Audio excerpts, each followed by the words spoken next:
Assalamualaikum warahmatullahi wabarakatuh. Bismillahirrahmanirrahim. Alhamdulillahi rabbil alamin. Wa afdalus salati wa tammut taslim ala habibina al-mustafa Muhammadin rasulillahi sallallahu alaihi wasallam. Allahumma kharijna min dhulumatil wahmi واكرمنا بنور الفهم وافتح علينا بمعرفة العلم وسهل أخلاقنا بالحلم واجعلنا ممن يستمعون القول فيتبعون أحسنه اللهم لا علم لنا إلا ما علمتنا إنك أنت العليم الحكيم رب اشرح لي صدري ويسر لي أمري واحلل عقدة من لساني يفقهوا قولي أما بعد. Hadirin, hadirat yang dirahmati Allah, semoga amal ibadah kita diterima oleh Allah Subhanahu wa taala. Amin ya rabbal alamin. Pagi hari ini kita akan melanjutkan pengajian kitab Al-Arba'in An-Nawawiyah. Kita sampai pada hadis yang ke-34. Al-Haditsur Rabi' was Salasun. Bunyi hadisnya An Abi Sa'id Al-Khudri radhiyallahu anhu qala sami'tu Rasulullah sallallahu alaihi wasallam yaqul man ra'a minkum munkaran falyughayyirhu biyadihi fa illam yastati' fa bilisanihi wa illam yastati' fa biqalbihi wa dzalika ad'aful iman. Rawahu Muslim. Jamaah rahimakumullah. Hadis ini hadis sahih yang sangat sering sekali kita dengarkan. Hadis ini diriwayatkan oleh Abu Sa'id Al-Khudri. Muncul tercuat di tengah-tengah para sahabat itu sepeninggal Rasulullah sallallahu alaihi wasallam. Jadi hadis ini terkenal itu setelah Rasulullah sallallahu alaihi wasallam meninggal dunia pada zaman Marwan bin Hakam. Suatu ketika hendak mau sholat Idul Fitri, tiba-tiba Marwan bin Hakam ini mau khutbah dulu, baru kemudian sholat. Seperti pada khutbah sholat Jumat. Abu Sa'id Al-Khudri langsung menyatakan, memegang tangannya, khutbah Idul Fitri itu bukan sebelum sholat. Khutbah Idul Fitri itu dilakukan setelah sholat. Khutbah yang dilakukan sebelum sholat hanya khutbah Jumat. Maka kemudian terus Abu Sa'id Al-Khudri menyitir hadis ini, man ra'a minkum munkaran falyughayyirhu biyadihi fa illam yastati fa bilisanihi fa illam yastati fa biqalbihi wa dzalika ad'aful iman.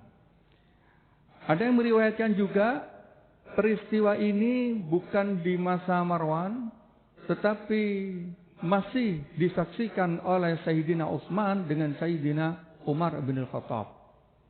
Dengan berbagai macam periwayatannya, mencuatnya setelah Rasulullah sallallahu alaihi wasallam meninggal dunia. Tetapi makna hadis yang semakna dengan hadis ini di zaman Rasulullah sallallahu alaihi wasallam itu banyak sekali. Baik kita lihat dari teks per teks. Man ra'a minkum munkaran. Barang siapa yang melihat di antara kalian kemungkaran. Kemungkaran berarti kemaksiatan. Jadi yang menjadi khitab, yang dikenakan anjuran di sini, perintah adalah orang yang melihat. Pertanyaan para ulama. Apakah yang melihat saja? Wa kaifa biman alima walam yara. Bagaimana dengan orang yang mengetahui, mendengar di pojok sana ada maksiat? Apakah dia tidak kena khitab? Apakah dia tidak kena perintah untuk juga ikut merubah? Para ulama menyimpulkan bentuk melihat adalah salah satu contoh dari mengetahui. Kalau dia bisa mendengar di samping ada maksiat, atau mengetahui informasi bahwasanya di samping ada maksiat, maka dia kena khitab, kena perintah untuk merubah kemungkaran tersebut atau kemaksiatan tersebut. Maka man ra'a minkum mungkaran, barang siapa yang melihat, tidak hanya melihat, mendengar juga, mengetahui juga kemungkaran, maka dia kena khitab falyughayyirhu biyadihi, maka rubahlah dengan tangannya kalau mampu. Fa illam yastati, jika tidak bisa, falyughayyirhu biyadihi, bilisani, dengan lisannya. Jika tidak mampu, falyughayyirhu biqalbihi, rubahlah dengan hatinya. Artinya ingkar terhadap kemaksiatan tersebut. Ditutup, wadzalika ad'aful iman, itulah iman yang paling lemah. Tapi kemudian para ulama menjelaskan begini, tidak semua maksiat itu setiap seorang muslim punya kewajiban dan harus merubahnya. Ada khitab itu, perintah itu kepada manusia, pokoknya muslim. Orang biasa, orang alim, pejabat atau bukan pejabat, kena khitab. Contoh, waktunya azan sholat, dicontohkan para ulama, waktunya azan sholat, masih belum bergegas untuk sholat. Untuk menyatakan as-shalah, as-shalah, as-shalah, tidak harus menunggu ulama, tidak harus menunggu pejabat, tidak harus menunggu orang kaya, tidak harus menunggu Satpol PP, pokoknya semua yang melihat punya kewajiban falyughayyirhu biyadihi au bilisanihi au biqalbihi, atau dengan hatinya mengingkari. Tapi dengan keyakinan peringatan itu tidak menjadikan lebih buruk. Maka memperingatkan untuk sholat itu tidak nunggu siapa-siapa. Orang umum itu bisa melakukan itu. Bisa melakukan itu. Semuanya. Termasuk puasa. Muslim, tetangga, teman, tidak puasa. Kalau hanya, kok tidak puasa sih orang ini? Hatinya yang mengingkari, dia sudah amar ma'ruf nahi mungkar, tapi dia termasuk ad'aful iman. Paling tidak dia mengatakan, kenapa sampai tidak puasa? Kenapa tidak puasa? Paling tidak menanyakan itu. Atau contoh lain, kita bangun, teman kita sekamar atau serumah masih tidur, sholat subuh. Kita enak-enak sholat subuh. Sementara yang serumah atau seasrama belum sholat subuh, kita diam saja. Tidak membangunkan, tidak kemudian mengajak sholat, maka dia syarikani fil ismi, dianggap dua-duanya bersekutu di dalam dosa. Maka paling tidak membangunkan as-shalah, as-shalah, as-shalah. Pokoknya dia geliat bangun, sudah ada kesadaran. Kalau dia tidur lagi urusan dia. Tapi kita sudah membangunkan bilisanina, dengan lisan kita. Jadi ada perbuatan-perbuatan yang harus tidak menunggu orang tertentu di dalam menindak kemungkaran tersebut. Ada juga kemungkaran yang itu harus menunggu ulama. Harus menunggu ulama. Seperti memutuskan makanan itu halal atau haram. Yang dicontohkan di sini, menyatakan khutbah dan sholat Jumat itu sah apa tidak. Itu nunggu ulama. Kan ada syarat rukunnya. Agar khutbah itu dianggap menjadi sah dengan sholat Jumatnya. Maka orang umum yang duduk di sini semua ikut Jumat, walaupun tahu kalau itu kurang itu rukunnya, kurang sholawatnya itu, belum baca sholawat itu di khutbah pertama. Orang awam umum tidak usah ikut-ikut. Kalau ikut-ikut akan menjadi ramai, akan menjadi aswa. Aswa itu kacau balau. Siapa yang bertanggung jawab? Yang dialimkan di sini. Kalau di dalam fikih yang dialimkan adalah muammirul masjid. Kalau dalam bahasa kita itu takmirul masjid atau ketua takmir. Atau dalam bahasa fikih lain, imamul masjid, yaitu yang menjadi imam rawatib. Imam sholat lima waktu.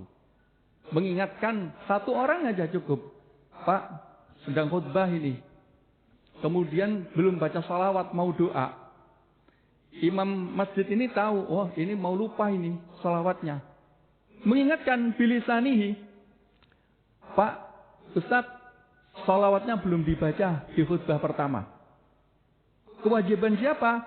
Imam, ketua takmir, atau yang ada di sini. Bukan kewajiban seluruh orang. Karena agar tidak menjadi kacau balau. Ada juga kemungkaran itu bukan untuk orang awam, bukan untuk ulama, tetapi untuk umara, untuk para pemimpin, untuk para pejabat. Contoh adalah kemungkaran yang hampir menyeluruh pada satu kawasan. Saya malu mau menyebutkan. Di antara yang menyeluruh sekarang itu puasa, itu warung-warung itu seperti tidak warung sekarang itu. Seperti tidak Ramadan. Kalau dulu kan ada malu-malunya. Sekarang itu memang ada ulama membolehkan. Itu kan untuk melayani perempuan yang tidak puasa. Orang sakit. Orang musafir. Ya, tapi di Wonocolo. Mahasiswa semua. Masa melayani musafir? Sepedanya kelihatan beat-beat. Sepeda beat itu sudah jelas mahasiswa itu. Berbaris. Bukan cewek itu. Cowok-cowok itu. Masa musafir semua? Nah, kayak begini-begini. Peraturan yang mencakup seluruh kawasan itu adalah tugasnya umara. Tugasnya umara. Kenapa demikian? Kalau dilakukan yadan biyadin, dari tangan ke tangan, itu bisa aswaiyan. Yang terjadi adalah kacau balau. Di sini dilarang, di situ tidak. Kemudian artinya amal ma'ruf nahi mungkarnya sendiri-sendiri. Nah, ini hal yang akan menjadikan kemakmuran satu kawasan itu harus ditegakkan oleh seorang umara, oleh seorang pemimpin. Di antaranya disebutkan jual khamr. Itu tugasnya pemimpin. Kalau sampai ada di kawasan itu jual khamr dan minum khamr untuk orang muslim, maka yang kena adalah umara, pemimpin. Itu jelas.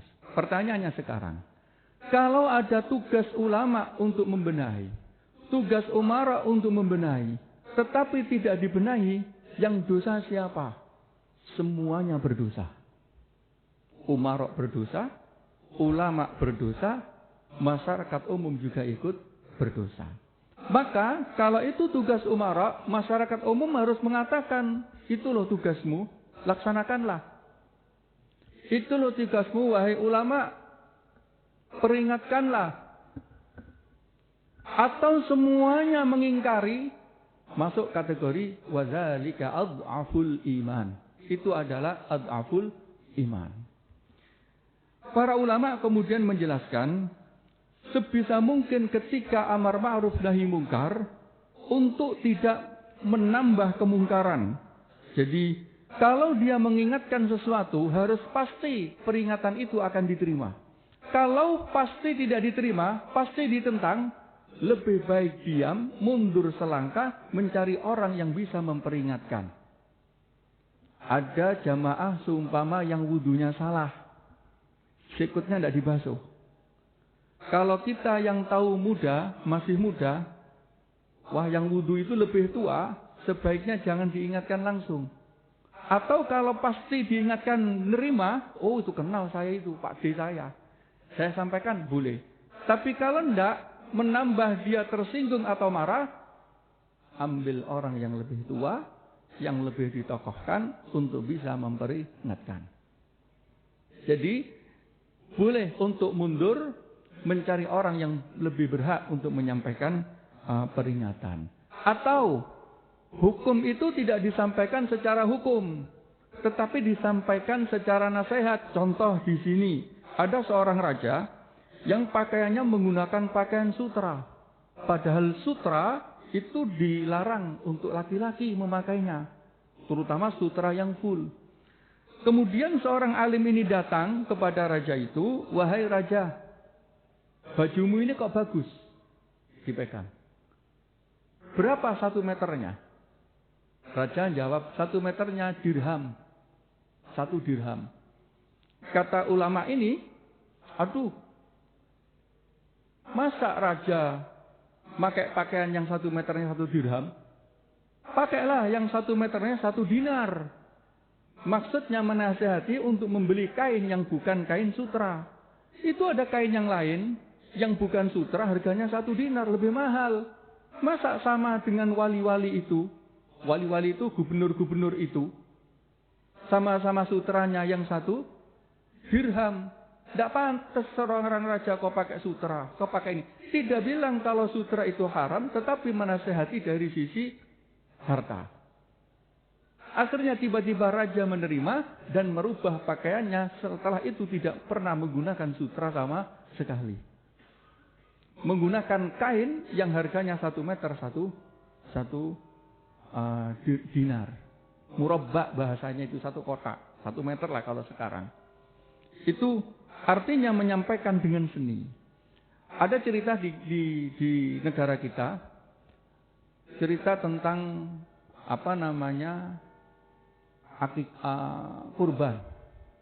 kurban. Jadi di Jombang ada orang yang ingin berkorban sapi, tapi keluarganya itu berjumlah 8. Jadi 7 sama yang paling kecil 8. Ketika datang ke Mbah Bisri, "Mbah, ini saya mau kurban pakai sapi untuk keluarga saya. Berapa jumlahnya?" "Keluarga saya 8. Enggak bisa. Harus tambah 1 lagi kambing. Karena sapi itu 7. 7 orang. Kalau 8 orang ya tambah 1 lagi kambing." Enggak terima. Enggak bisa, Mbah. Cumanya punya sapi, enggak punya kambing. Artinya penjelasannya fikih, hukum. Datang ke Mbah Wahab, dijawab begini, "Iya, keluargamu kan 8. Nggih. Ya enggak apa-apa pakai sapi, cukup kok untuk 8 orang. Tapi kan anakmu yang 1 ini masih kecil. Kan enggak bisa naik ke atas. Belikan kambing 1 lagi agar dia bisa naik ke atas." Akhirnya dengan model penjelasan ini diterima, beli kambing 1 lagi. Nah, para ulama kemudian menjelaskan hukum tidak dengan hukum, tetapi dengan hikmah, itu juga diperbolehkan. Intinya adalah menghindari kemungkaran, menghindari kemaksiatan. Yang populer di negara kita saat ini adalah, yang hari-hari ini menjadi berita viral, itu adalah mengurangi harta orang. Kalau ini kita rujukkan kepada Quran, itu pernah terjadi di zaman Rasulullah SAW. Di Madinah itu terkenal begini. Kalau orang menimbang atau menakar, pasti dikurangi. Jualannya itu bukan satuan, timbangan atau takaran, itu pasti dikurangi. Hadis setelahnya di awal Ibnu Katsir itu disebutkan, sampai orang Madinah itu sebelum datangnya Rasulullah, yang ditanya itu siapa pedagang yang takarannya penuh, siapa pedagang yang timbangannya berat. Yang ditanya bukan harga, yang ditanya itu barangnya. Itu saking parahnya. Jadi kalau mau beli barang, siapa yang takarannya penuh, siapa yang timbangannya penuh, tidak tanya harga. Kemudian Rasulullah SAW mengetahui hal itu, dinyatakan tidak boleh seperti ini. Kemudian turunlah surat Al-Mutaffifin. Wailul lil mutaffifin. Celakalah bagi orang-orang yang mengambil sedikit. Taffafa yutaffif itu mengambil sedikit. Taffif itu artinya qalil. Kalau bahasa kita, apa? Ngentit nggih. Ngambil sedikit, bukan ngambil banyak, ngambil sedikit. Katakan enggak tahu dulu. Kalau saya sekarang enggak tahu. Dulu orang jual gula itu diambil 2 sendok, 3 sendok per kilo. Lah kalau 100 kilo itu namanya toffafa yutoffifu. Tapi kalau yang diambil 1/4 kilo, itu bukan toffafa itu. Itu merampok sudah. Loh, yang diperingatkan di dalam Quran itu mengambil sedikit. Wailul lil mutaffifin alladzina idza talu 'alan nasi yastawfun. Ketika mereka menakar, mereka minta dilengkapkan, minta dipenuhi. Wa idza kaluhum aw wazanuhum yukhsirun. Tapi kalau dia yang menakar, dia yang menimbang, dia kurangi. Itu artinya mutaffifin. Ternyata Al-Quran setelah menerangkan ini tidak menerangkan itu haram, tidak. Tapi langsung mengingatkan ke akhirat. Ala yadhunnu ulaika annahum mab'utsun. Tidakkah mereka ingat bahwasanya suatu saat dia akan dibangkitkan? Liyaumin azim, pada hari yang agung. Yauma yaqumun nasu lirabbil alamin. Di hari orang berdiri di hadapan Allah Subhanahu wa ta'ala. Artinya tindakan orang sekarang yang mengurangi harta orang itu langsung diperingatkan, gak inget dah hari akhirat. Gak inget dah dengan yaumul hisab. Gak inget dah dengan yaumul mizan. Apa tidak ingat dengan yaumul mahsyar? Apa tidak ingat dengan surga dan neraka? Bahasanya ke sana. Tidak lagi kemudian menyebutkan ini halal, ini haram. Di tempat lain disebutkan ini halal, ini haram. Tetapi di sini singgungannya barang yang kecil sedikit, tofif itu sedikit sekali. Tofif itu peringatannya langsung akhirat.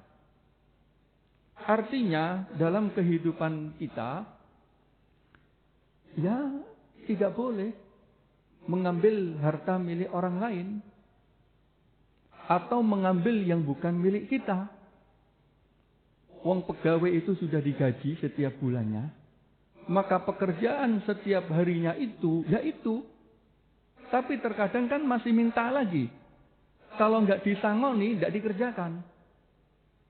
Jadi kadang orang itu menjadi buruk karena sistem yang buruk. Contoh, kalau di Surabaya insya sudah nggak ada. Bikin KTP insya Allah cepat dan tanpa uang. Di Surabaya. Tapi coba, jenengan lihat di kabupaten-kabupaten. Ngurus KTP. Kulo nggak tahu sih, bener apa enggak. Tapi ceritanya itu nyata. Ngurus KTP, kok nggak ada syai'un-syai'unnya. Nggak ada itunya. Ya nggak jadi-jadi. Ditinggal setahun ya nggak jadi setahun. Coba sekarang. Orang yang baik menjadi buruk karena sistem yang buruk. Sama, itu juga bagian dari wailul lil mutaffifin. Sekarang pertanyaannya adalah, siapa yang mengingatkan kalau tidak? Kalau bukan kita. Siapa yang mau amar ma'ruf nahi mungkar kalau bukan kita? Paling tidak dari keluarga kita. Nak, kalau kamu kerja, cukuplah dengan gajimu yang bulanan itu. Insya Allah Allah akan memberikan keberkahan dan kecukupan. Kalau kamu masih minta lagi, itu haram, nak. Haram itu artinya neraka. Haram itu artinya dipertanggungjawabkan di akhirat. Mungkin di dunia kelihatan kaya, cukup, kelihatan ini dan itu. Maka sikap pertama paling tidak keluarga kita yang kita peringatkan. Tetangga kita, saudara-saudara kita, murid-murid kita. Kemudian di antara yang membuat orang mengambil harta orang lain adalah yang disebutkan para ulama kontemporer adalah iqta'ul hadayah. Saling memberi hadiah. Kalau bahasa kita itu saling memberikan parsel. Kalau parselnya murah mungkin tidak masalah. Kalau mahal, iya kalau gajinya cukup. Kalau enggak, maka ambilkan dari anggaran ini, anggaran itu. Ternyata sama saja. Di sini sama di Timur Tengah juga ada model-model seperti itu. Gara-gara i'ta'ul hadaya, akhirnya mengambil harta orang lain. Pertanyaannya, kalau bukan kita yang memperingatkan, siapa lagi? Apalagi di sini ada sebuah hadis, Allah tidak akan mengazab suatu kaum, kecuali kaum itu sudah melakukan kemaksiatan mujahirin, yaitu sama-sama melakukan kemaksiatan terang-terangan. Jadi dianggap sebagai itu hal yang wajar. Kayak saya membayangkan begini. Markup anggaran. Kemudian yang dilaporkan sekian, yang digunakan sekian. Untuk sana sekian. Ini kalau terus-terusan mujahirin, terang-terangan, jangan salahkan jika suatu saat Allah akan memberikan azabnya. Karena amar ma'ruf nahi mungkar ini adalah kewajiban kita bersama. Walaupun secara prioritas tadi ada kewajiban melekat kepada secara umum, ada kewajiban melekat kepada ulama, ada kewajiban melekat kepada umara. Tetapi semuanya secara fardu kifayah wajib melaksanakan amar ma'ruf nahi mungkar. Ditutup dengan surat Al-Asr, wal asri innal insana lafi khusr. Demi waktu, demi masa, sungguh manusia itu dalam kerugian. Siapa yang tidak rugi? Illal ladzina amanu wa 'amilus sholihat, kecuali orang-orang yang beriman dan beramal soleh. Wa tawasau bil haqqi wa tawasau bis sabr. Saling menasehati untuk kebenaran, saling menasehati sabar untuk bisa melaksanakan kebenaran. Semoga kita yang duduk di sini diberikan kemampuan oleh Allah Subhanahu wa taala untuk melakukan amar ma'ruf nahi mungkar sesuai dengan kapasitas kita masing-masing. Paling tidak kita mulai dari keluarga kita. Kita lindungkan keluarga kita kepada Allah Subhanahu wa taala. Semoga keluarga kita semua, anak cucu kita semua dijauhkan dari fitnah-fitnah untuk mengambil barang orang lain. Terkadang memang ada para ulama menyampaikan begini. Memang orang itu tidak mau mengambil, tetapi lingkungannya mengambil sehingga dia menjadi mengambil. Maka kita berdoa semoga keluarga kita, anak cucu kita dijauhkan dari fitnah-fitnah di tempat-tempat seperti itu. Kalaupun toh diberikan pekerjaan-pekerjaan yang halal, yang hidup dengan orang-orang yang halal, yang hanya memakan harta yang halal, tidak syubhat apalagi yang haram. Karena itu adalah hak orang lain yang akan dimintai pertanggungjawaban di akhirat. Apalagi kita saat ini sedang berpuasa, saatnya kita merenung untuk masa depan. Benar tak ada hari kiamat? Benar tak nanti ditimbang? Puasa kan hanya diam. Kenapa kita diam? Kita merenung saja. Tadabbur, kita mengingat-ingat, iya nanti ada yaumul mahsyar. Ketika di padang mahsyar kita selamat apa tidak? Ketika kita mengakhiri hidup kita husnul khotimah atau enggak? Ketika kita nanti di yaumul mizan, timbangan kita ini lebih berat apa tidak? Saatnya kita sudah memikir itu. Kalau belum memikir itu, di bulan puasa inilah kita mulai memikir. Siapa yang belum kita peringatkan? Siapa yang belum kita ajak untuk dalam kebaikan? Siapa yang belum kita tegur untuk melakukan kebaikan-kebaikan sehingga kita tidak masuk surga sendirian, kita juga masuk surga bersama keluarga, bersama tetangga, bersama masyarakat sekitar dan semuanya. Amin ya rabbal alamin. Demikian yang dapat kami sampaikan. Semoga bermanfaat fid dini wad dunya wal akhirah. Wallahul muwaffiq ila aqwamit thoriq. Wassalamualaikum warahmatullahi wabarakatuh.